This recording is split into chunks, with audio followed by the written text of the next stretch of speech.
Clare Daly first. Just before we go to Clare Daly, just to tell you that we, of course, invited James Riley, the Minister for Children now and former Minister for Health, but I think you can understand why he has declined to come to a debate with us.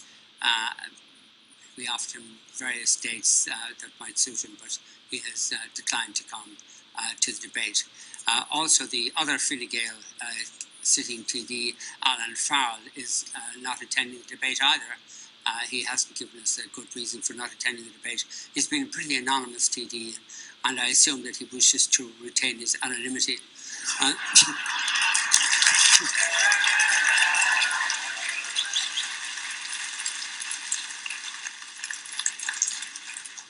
The same is true of the Labour TD, Brendan Ryan, who's also been anonymous and who wishes to remain anonymous, and we'll do our best to assist him in that regard.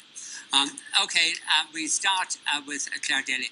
Clare, why should people re-elect you? What have you done since the last election? Look, Vincent, I've been a TD for 5 years, a councillor for 13. I suppose I've tried to use every elected position that I've had as a platform to organise from, to try and change things for the better. I think I've shown myself to be fairly fearless and uncompromising when it comes to taking on the establishment on a whole range of national issues the way I used to do it when I was a councillor locally. I know some people like that, some people don't, and they'll probably vote accordingly, but I hope they do, because I actually think that authority needs to be challenged, and I'd like to keep doing it. But to be honest, I think the last election should have taught people that just voting on its own isn't enough, and trying to get people to get active and change things for themselves is equally as important in part of our campaign. One of the disappointments about this election is that the left is offering, by left I mean parties to the left of the Labour Party, is offering no alternative to the present government, and is almost certain that the same parties will prevail, the same policies will prevail in the next government as have prevailed in the course of this government and the previous government. And the left have let us down. No, I think statistically, actually, you'll see more people in this election will vote for anti-establishment parties than at any time in our history. We don't know what the formulation of the next government will be. But for example, I'm delighted that I'm standing with Councillor Barry Martin, and we're going out to try and win 2 seats. And I don't see any reason why we couldn't develop a stronger left position in this area. And I think that's been replicated around the country. I think that's what you will see. But it takes time to change things, of course it does. But I think people are seeing that as part of a process where they have to begin to take their own destiny into their own hands, to be honest, and not leave it to politicians to do it for them. Barry, you were a anti-austerity candidate, and was that right? No. And you've abandoned the anti-austerity cause to join Clare Daly. Why is this? Well, I completely disagree with that.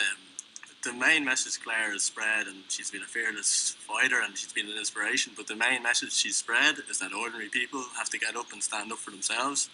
And simply in Rush, we've applied that logic ourselves, and we've got up and started fighting for ourselves.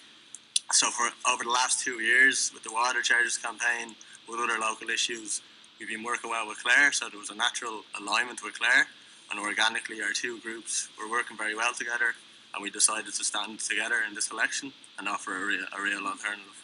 Are you worried that she'll do to you what she did to Joe Higgins? I don't know what that means, to be honest with you. Maybe I better clarify. Well, I'm dying to know what that means. That's an outrageous slur. Look, I'm very proud of my political record. I did part ways with the Socialist Party in the course of this Dáil term. That's my involvement with the party at the time was good and the right thing to do. My departure, I feel, was the right thing to do as well. Why did you leave them? A whole range of issues. I believe that What was the major issue? I suppose the main issue was that I believe that the party puts its own development ahead of the interests of building a broader movement, which I think is necessary.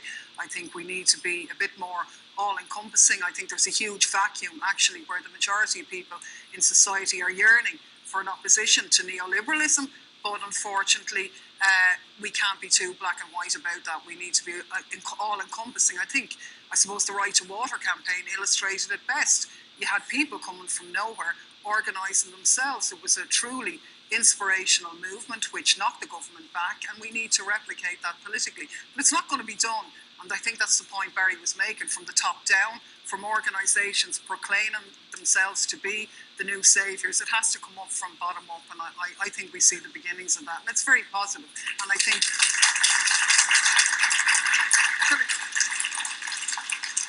left activists in all parties will be part of that, but they need to be humble and put the interests of the movement first. That's all. Humble? Yeah, they don't need to put their own interests ahead of the bigger issue. That's okay. my Dara,